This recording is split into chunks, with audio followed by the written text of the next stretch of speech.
जय श्री राधे, हरे कृष्णा। आज हम श्रवण करेंगे माघ मास महात्म अध्याय 7वां।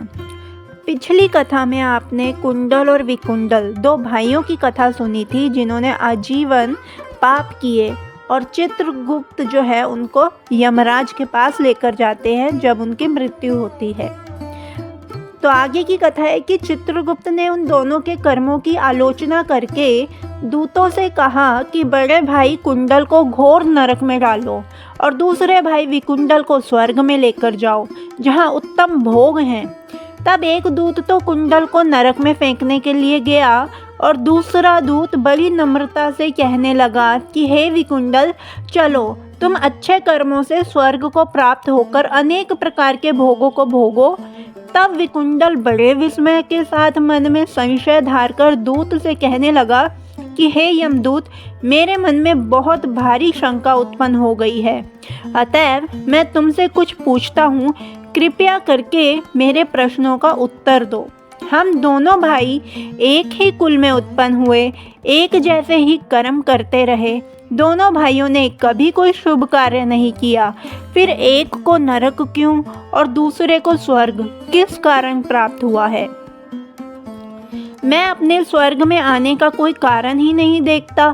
तब यमदूत कहने लगा कि हे विकुंडल, माता पिता, पुत्र पत्नी, भाई बहन से सब संबंध जन्म के कारण होते हैं और जन्म कर्म को भोगने के लिए प्राप्त होता है। जिस प्रकार एक वृक्ष पर अनेक पक्षियों का आगमन होता है, उसी तरह इस संसार में पुत्र, भाई, माता पिता का भी संगम होता है। इनमें से जो जैसे जैसे कर्म करता है वैसे ही फल भोगता है। तुम्हारा भाई अपने पाप कर्मों से नरक में गया, तुम अपने पुण्य कर्म के कारण स्वर्ग में जा रहे हो। तब विकुंडल ने बड़े आश्चर्य से पूछा कि मैंने तो पूरे जीवन में कोई धर्म का कार्य नहीं किया, सदैव पापों में ही लग्न रहा। मैं अपने पुण्य के कर्म को नहीं जानता। यदि तुम मेरे पुण्य के कर्म को जानते हो तो कृपया करके बतलाइए। तब देवदूत कहने लगे कि मैं सब प्राणियों को भली भांति जानता हूँ, तुम नहीं जानते। सुनो, हरिमित्र नाम का व्यक्ति था, उसका पुत्र सुमित्र वो ब्राह्मण था जिसका आश्रम यमुना नदी के दक्षिणोत्तर दिशा में था। उसके साथ जंगल में तुम्हारी मित्रता हो गई और उसके साथ तुमने 2 बार माघ मास में श्री यमुना जी में स्नान किया था।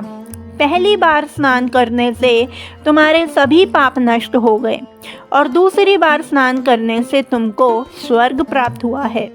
सो हे वैश्यवर, तुमने 2 बार माघ मास में स्नान किया, इसी के पुण्य के फल से तुमको स्वर्ग प्राप्त हुआ और तुम्हारा भाई नरक को प्राप्त हुआ।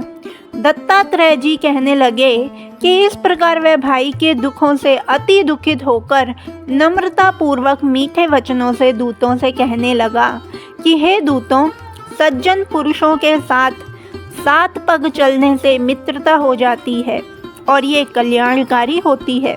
मित्र, प्रेम की चिंता न करते हुए तुम मुझको इतना बताने की कृपा करो कि कौन से कर्म से मनुष्य यमलोक को प्राप्त नहीं होता, क्योंकि तुम सर्वज्ञ हो।